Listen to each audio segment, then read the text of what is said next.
Halløjsa folkens! Så, velkommen til endnu en video. I min sidste video sagde jeg, at jeg vil reacte til The Mothman documentary, lavet af Top 5's. Så, her er den. Jeg har været meget interesseret i den her ting med monstre, og der var en gang, hvor jeg så et show, der hed Monster Quest, som jeg lige begyndte at se igen. Og min yndlingsepisode er nok den om Mothman, altså Mølmanden, eller Natsværmermanden, eller hvad end du gerne vil kalde den. Så ja, hvis du ikke ved, hvad Mothman er, så vil den her video i hvert fald fortælle dig, hvad det er, og alting andet. Så lad os gøre det her.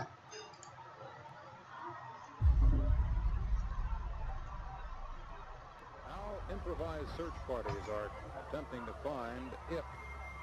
Just what it is, no one is sure. And then when it came up over the trees, I could see it was a bird, a huge bird. We couldn't believe what we really saw. Okay. This thing was standing there, but it had a body just like a man. You could see muscles in its legs. We sit there for a minute and looked at each other, and then we took off.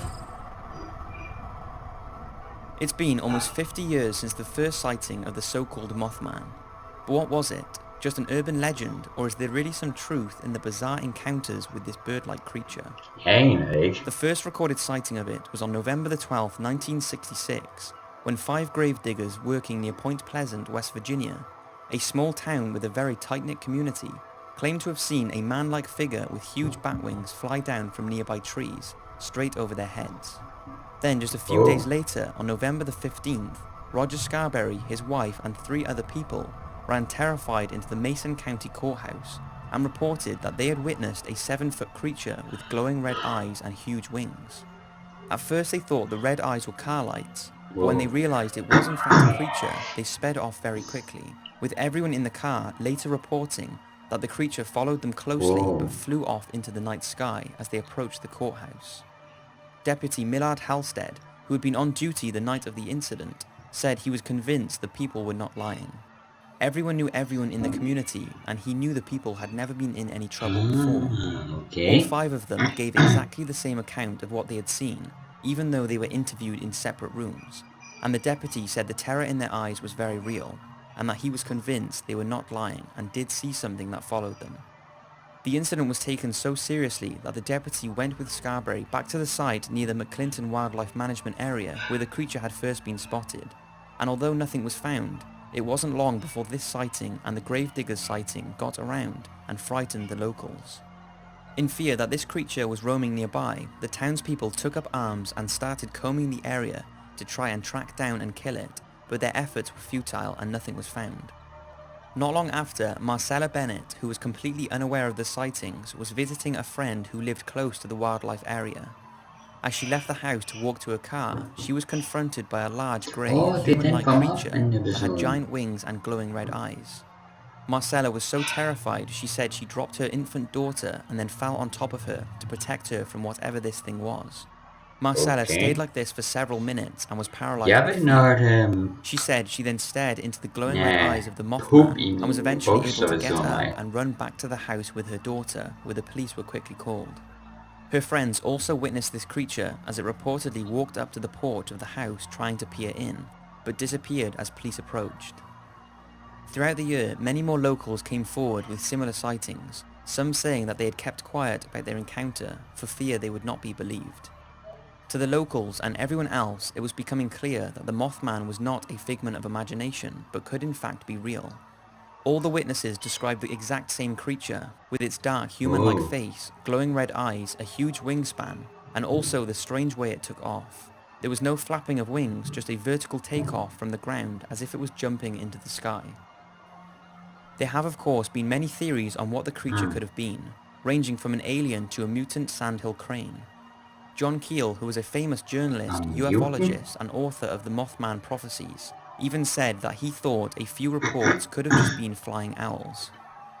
The mutant sandhill crane idea came from the fact that near the location at which Roger Scarberry and the passengers in his car claimed to have spotted the Mothman was called the TNT area, which during World War II was used as a devoted area for ammunition manufacturing. Okay. While on that site are bunkers that were discovered to be leaking toxic waste into the nearby wildlife preserve.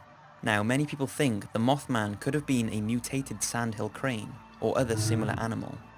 But probably the most believed theory is that the Mothman was some kind of prophetic creature who had come to warn the people of Point Pleasant of an impending tragedy. This theory was brought about when on December the 15th, 1967, just over a year since the first sighting, the Silver Bridge, a steel bridge connecting the states of Ohio and West Virginia, and the main route into the town of Point Pleasant, mysteriously collapsed. The accident took the lives of 46 people, 2 of which were never found, and on the day of the disaster, people witnessed something stood on top of the bridge. Many think that this is the Mothman, and it showed itself to warn the townspeople of the imminent disaster, or that it was responsible for the collapse of the bridge. After the bridge collapsed, the Mothman sightings completely stopped and it has never been seen again. Despite the tragedy, the town of Point Pleasant have kept this legend alive now more so than ever, and the town attracts hundreds of tourists every year who have an interest in the Mothman. It even held its first Mothman festival in 2002 that continues on the 3rd weekend of every September, has unveiled a 12-foot metallic statue of the creature, and in 2002 opened a Mothman Museum and Research Center. Along with the films, books, stories and documentaries, the Mothman legend will continue to live on and leave us wondering what exactly did the people of Point Pleasant witness during the 1960s. So that's it for this short documentary. I hope you've enjoyed and let me know what you think the Mothman could have been. Was it a real one-off creature, a mutation, or just the people's imagination? Thanks for watching and I will see you again in the next video.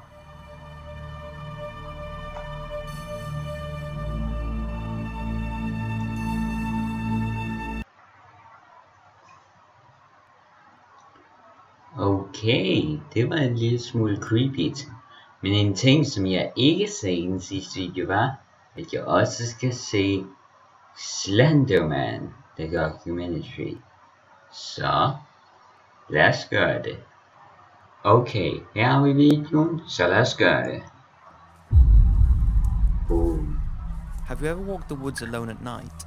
If you have, then you're probably wondering why those branches were cracking behind you, why you started panicking, and why you felt like you were being watched. Oh. Well, it turns out that you might not have been alone after all.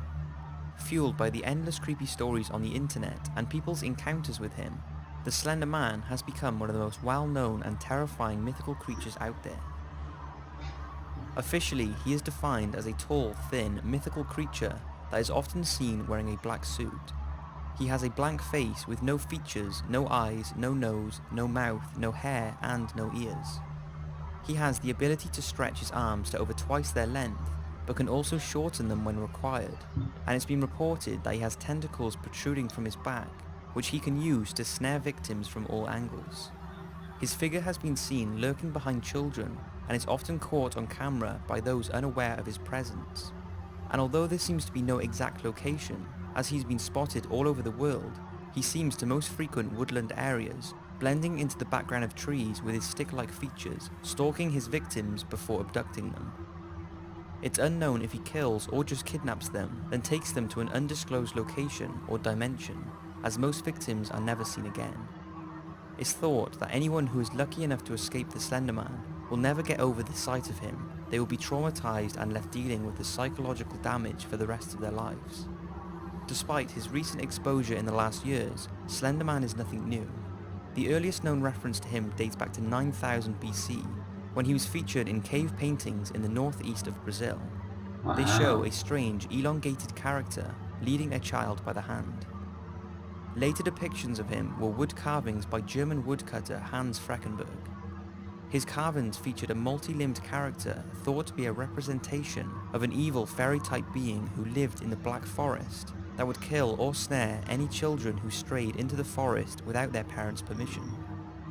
More recently, the Slender Man was brought to life again in June 2009, when 2 photographs were sent into the website Something Awful. They were supposedly taken in the mid-80s and showed a group of children with a strange-looking figure lurking in the background. I will talk of the story later, but as well as those 2 photographs, something else terrible happened. It was called the Henderson Horse Farm Incident, and took place at a farm in Polk County, North Carolina. The farm was owned and run by 41-year-old Ted Henderson, his wife Judy, and his 6-year-old daughter Tracy. On the morning of June the 15th, 1953, neighbors called local police complaining of hearing screams and the sounds of gunfire coming from the property. A sheriff and 2 deputies arrived at the farm at 8:34 and found that horses in the barn had been torn apart. They entered the home and could see fresh blood on some of the room's floors. They continued searching the house and found Ted Henderson in the bedroom barricaded behind furniture. Next to him was the body of his wife, killed by a single gunshot blast to the chest. One of the deputies said Ted didn't seem to realize they were in the room and ignored all questions. He was quickly charged with the murder, but due to his zombie state, he was admitted to the Jenkins Mental Hospital in Sandy Plains. Ted remained in a state of shock for over 3 years, when on the 3rd anniversary of the murder, he said, "Skinny fella, suit, looking at me." Ted said this suited man had taken his wife and child, and claimed that Judy begged him to shoot her. He felt that he had saved her by doing so, but was unable to stop the man from taking his daughter. Just a few hours after this interview, Ted committed suicide and was found dead in his room. The body of his daughter Tracy Henderson was never found, but this photograph was taken about a week before the incident and shows what appears to be a suited man standing in front of the stables, which some claim is the Slender Man. Years later in the 1980s, the story of the Sterling City disappearances was terrifying locals. It started in Sterling City, California, which was long a hotspot for Slender Man activity during the mid-1980s. Following the 1986 Sterling City Library fire, a small number of photographs were recovered, including one that had been taken only a week earlier on June 1st, 1986. On this date, 14 children disappeared, followed less than 2 weeks later by the disappearance of the photographer Mary Thomas. It's claimed the figure in this photograph that was released in 2009 is responsible for the disappearances. Just 5 months later, the body of one of the children, 4-year-old Joseph Pertman, was found in the Great Swamp Natural Preserve in Kingston Falls, New Jersey, miles from where he was last seen. The deputy told reporters that the body was still in early stages of decay, indicating that the boy was alive for at least 4 months after his disappearance. It was also reported that the body was found in a state of bizarre contortion, and no cause of death was ever officially established. Okay. So next time you're in the woods or anywhere near the Slender Man's known location, don't forget to bring lots of company, because if you don't, it might already be waiting there for you. Ej, det der ser jeg ikke. Nej. Åh ja, nej.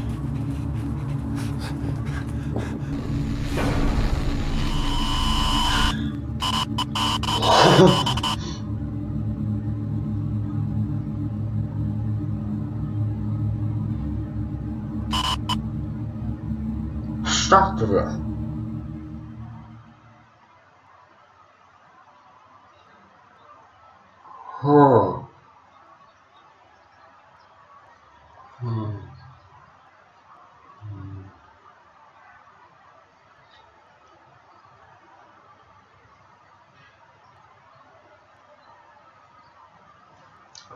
Okay.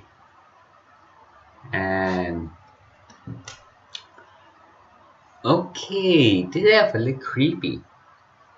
Men ja, jeg har altid været interesseret i Mothman og Slendermanden, så ja. Men hvis I godt kunne lide den her video, undskyld. Men hvis I godt kunne lide den her video, så like eller dislike. Og og subscribe, hvis I gerne vil. Så vi ses næste gang, folkens. Bye.